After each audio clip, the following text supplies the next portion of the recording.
Assalamualaikum teman-teman semuanya, kembali lagi di Farfin Class, belajar finance sampai tuntas.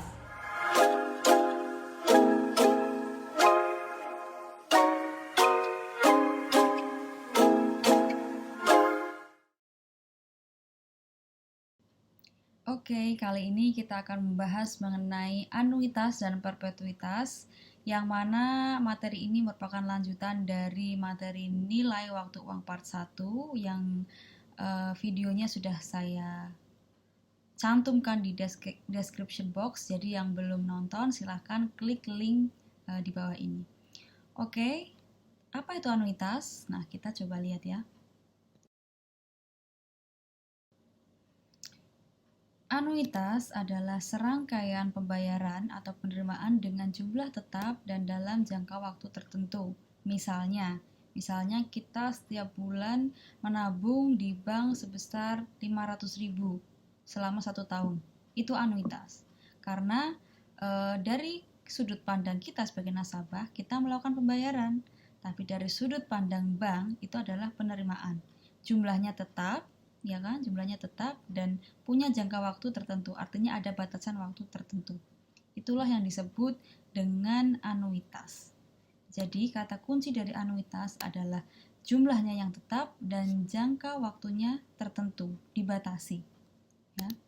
Anuitas berdasarkan terjadinya pembayaran atau penerimaan dibagi menjadi 2. Yang pertama, anuitas biasa atau ordinary annuity, yaitu pembayaran dan atau penerimaannya terjadi pada akhir tahun, akhir periode.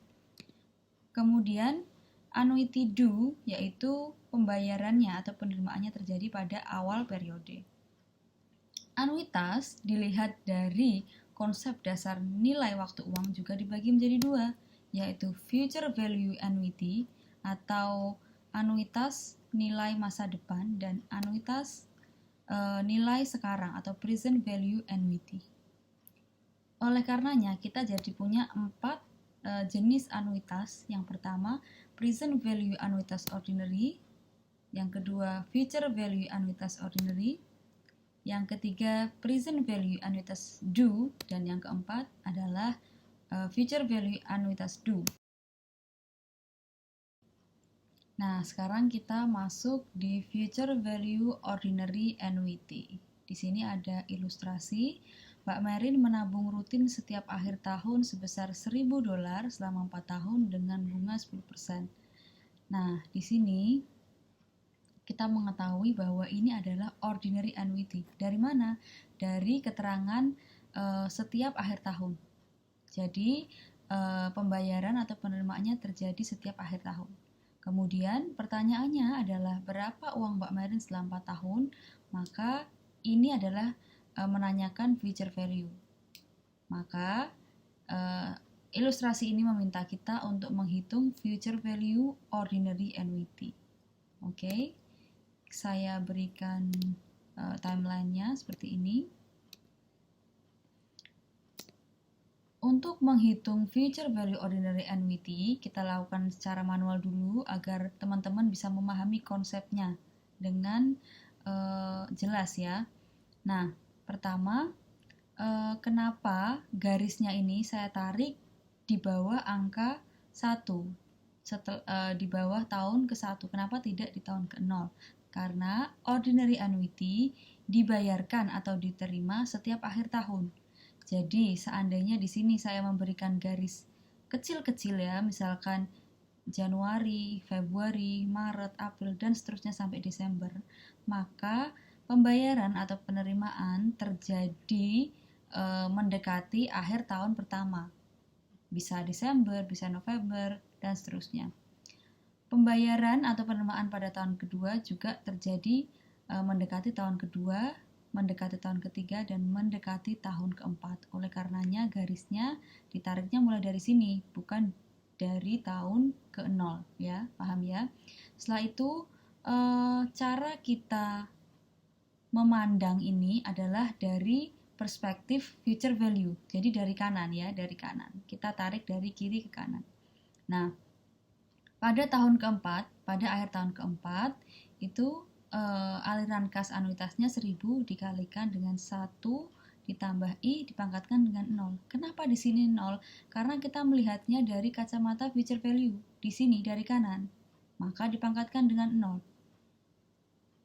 Berapapun bilangan dipangkatkan dengan 0 hasilnya adalah 1. Maka 1 dikali 1000 hasilnya 1000. Oke ya, paham ya? Nah, kemudian yang kedua, pembayaran pada tahun ketiga ini kita tarik dan dikalikan dengan faktor tingkat bunga dipangkatkan dengan 1. Kenapa 1? Karena sekali lagi kita lihatnya dari sudut pandang future value dari kanan sini. Dari kanan sini pembayaran ketiga adalah pembayaran pertama ya, 0, 1 ya, paham ya? Maka di sini dipangkatkan dengan 1. Kemudian pembayaran pada tahun kedua ditarik di sini dipangkatkan dengan 2 karena lagi-lagi dari kacamata future value dari kanan ini kita hitung 1, 2, oleh karena itu aliran kasnya dikalikan dengan 1 plus tingkat bunga dipangkatkan dengan 2. Dan terakhir, pembayaran atau penerimaan pada tahun pertama kita tarik dan kita kalikan dengan 1 ditambah tingkat bunga dipangkatkan dengan 3. Kenapa? Kita lihatnya dari sini juga 0, 1, 2, 3. Kalau kita tarik jadi 1000 dikalikan 1 ditambah I dipangkatkan dengan 3. Nah, I-nya adalah 10% atau 0,1 dikalikan masing-masing dikalikan ya.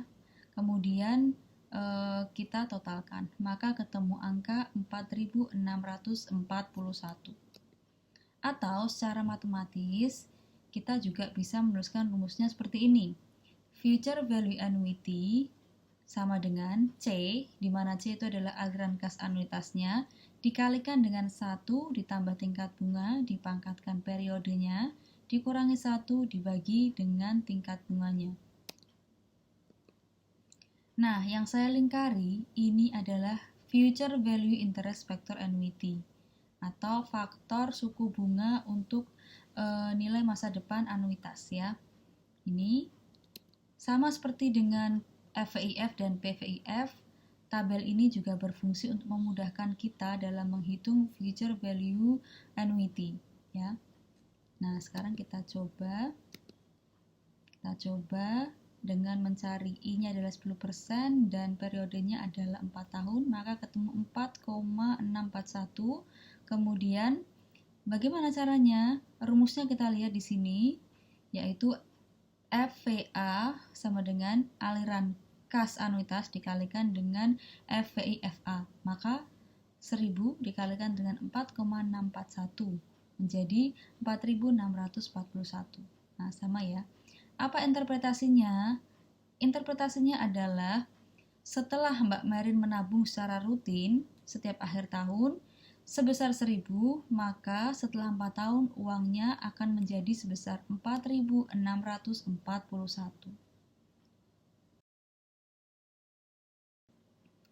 Oke, sekarang kita masuk ke future value annuity due ya.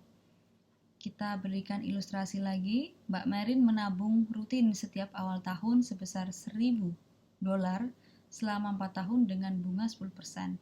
Berapa uang Mbak Merin setelah 4 tahun?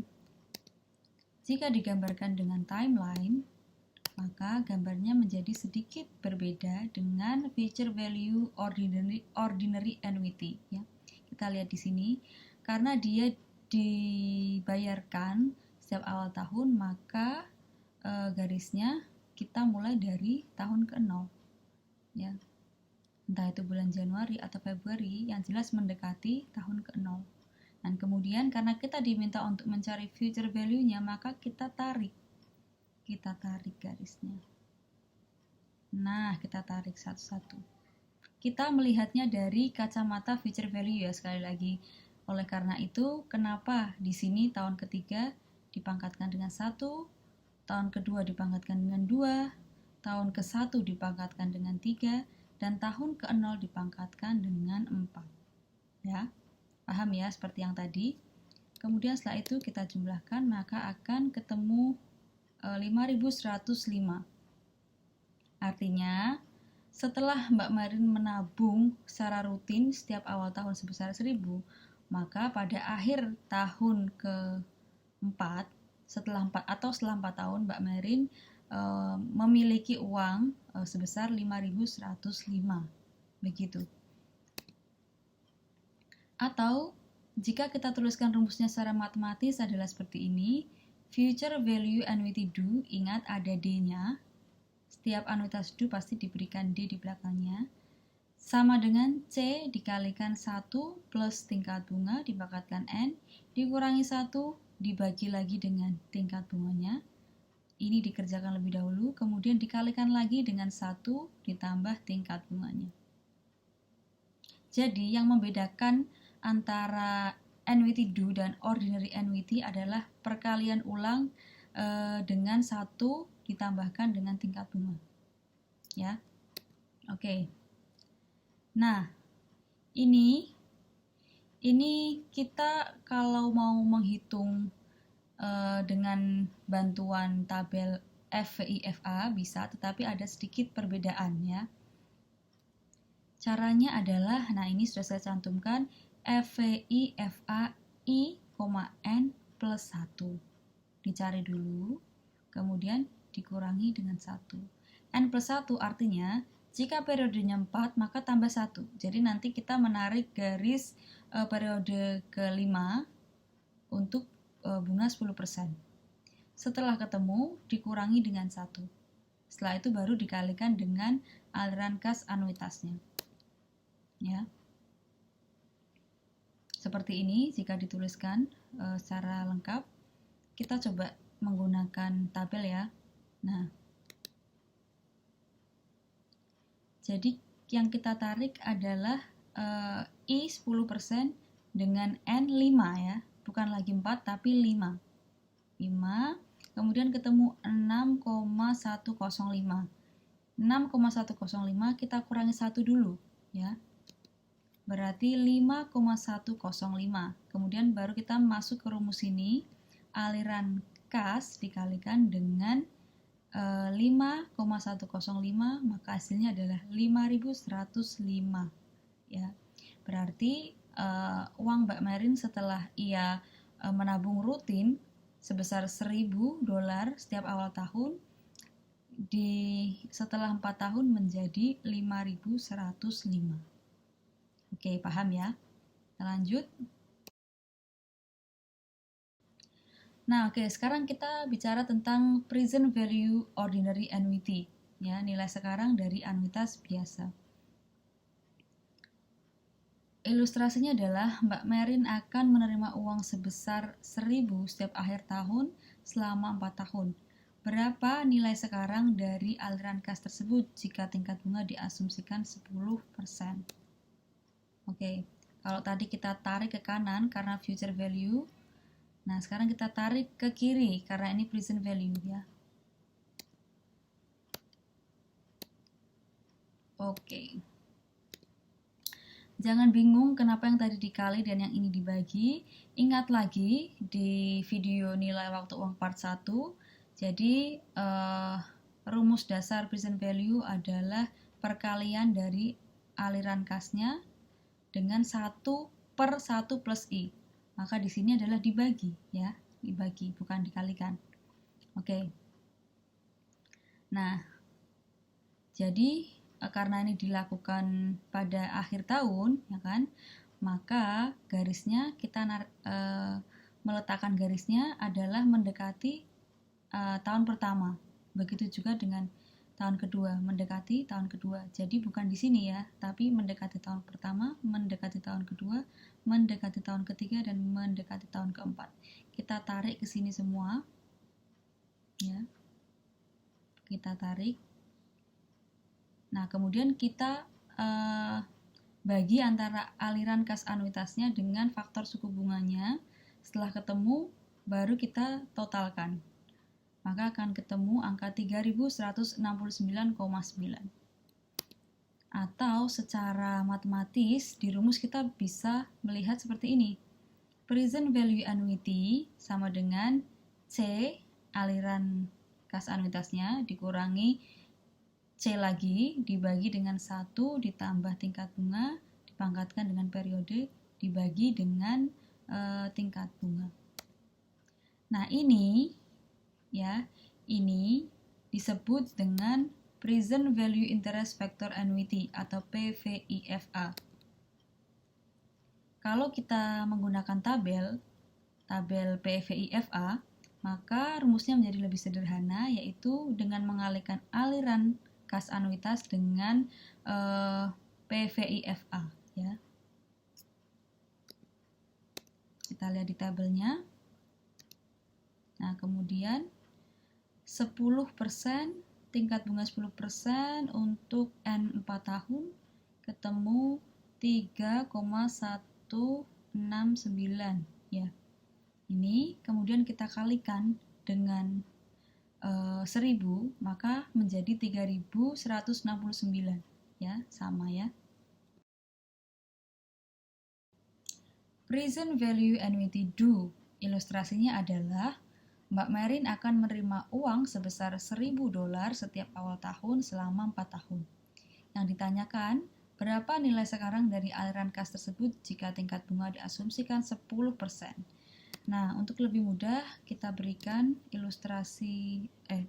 timelinenya ya. Nah, ingat, karena ini adalah annuity due yang pembayaran atau penerimaannya itu terjadi setiap awal tahun, maka kita lihat di sini garisnya adalah di bawah angka 0 ya, karena pada awal tahun. Pembayaran pertama adalah mendekati tahun ke-0, pembayaran kedua mendekati tahun pertama, pembayaran ketiga mendekati tahun kedua, dan pembayaran keempat mendekati tahun ketiga. Nah, kita tarik ke kiri semua ya, ke kacamata present value kita tarik ke kiri semua. Yang pertama ini ya, 1000 dibagi 1 ditambah tingkat bunga dipangkatkan dengan 0. Nah, berapapun dipangkatkan dengan 0 adalah 1, oleh karenanya 1000 dibagi 1 adalah 1000. Dan kemudian ini pada tahun kedua ya, penerimaan tahun kedua kita tarik ke sana, pangkatnya menjadi 1 ya.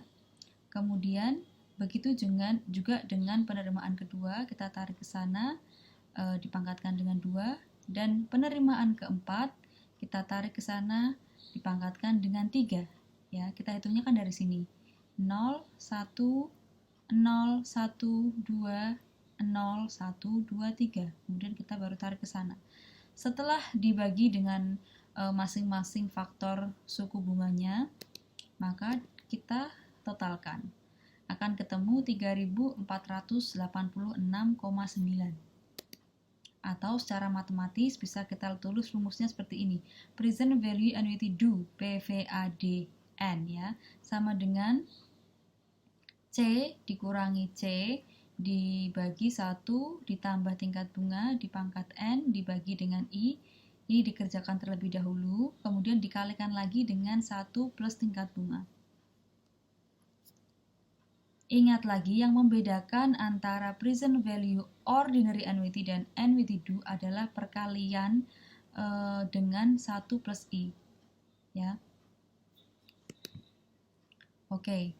Nah, mohon maaf sekali, khusus untuk present value annuity due kita tidak bisa menggunakan tabel PVIFA, tapi tidak masalah, kita bisa menggunakan rumus ini. Kalau kita nggak mau ngitung manual satu-satu seperti ini, kita bisa langsung input saja items-items yang kita identifikasi ini ke dalam rumus ini, kita masukkan saja.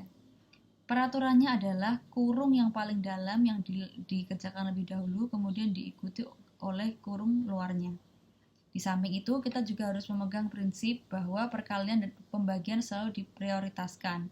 Setelah itu baru penjumlahan dan pengurangan. Oke, kita masukkan ya. Aliran kas anuitasnya adalah 1000, kemudian I-nya tingkat bunganya adalah 10% atau 0,1. N-nya periodenya 4. Ya, kita masukkan semua, kemudian kita hitung dari kurung paling dalam yaitu ini. 1 ditambah 0,1. Dan juga ini ya, 1 ditambah 0,1. ini menjadi 1,1 pangkat 4, yang ini juga 1,1. Kemudian kita kerjakan ini 1,1 pangkat 4 dulu ya. Nah, 1,1 pangkat 4 hasilnya adalah 1,464. Yang lain tetap dulu, kita kerjakan satu-satu, sabar. Nah, setelah itu kita mengerjakan 1000 dibagi 1,464. Ternyata hasilnya 683,060. Yang lainnya tetap. Setelah itu kita kerjakan 1000 dikurangi 683,060. Hasilnya 316,94 dibagi 0,1 dikalikan lagi dengan 1,1. Nah, hasil dari 316,94 dibagi 0,1 adalah 3169,4 dikalikan 1,1. Maka ketemu hasilnya ya 3486,9, sama dengan hasil jika kita menghitung secara manual.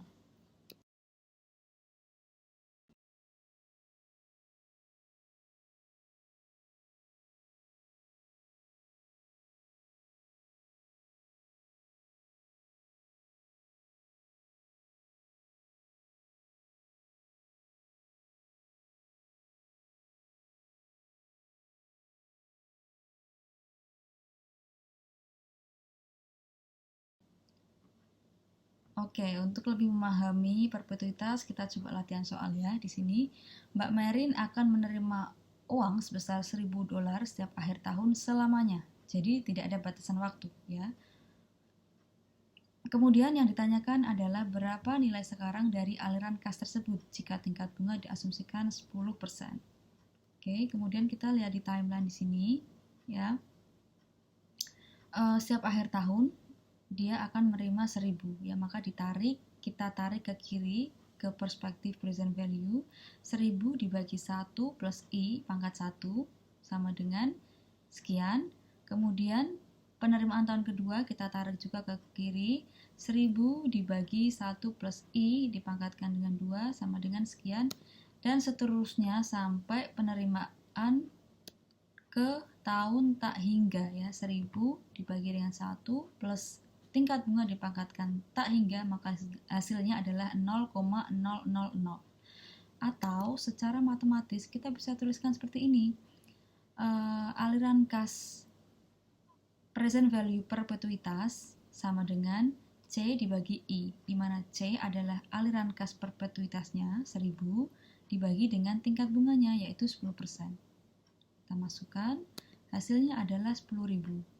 Maknanya adalah nilai sekarang dari aliran kas 1000 setiap akhir tahun dan selamanya ini adalah sebesar 10.000. Dan yang perlu diingat bahwa pada konsep perpetuitas hanya ada present value, tidak ada future value.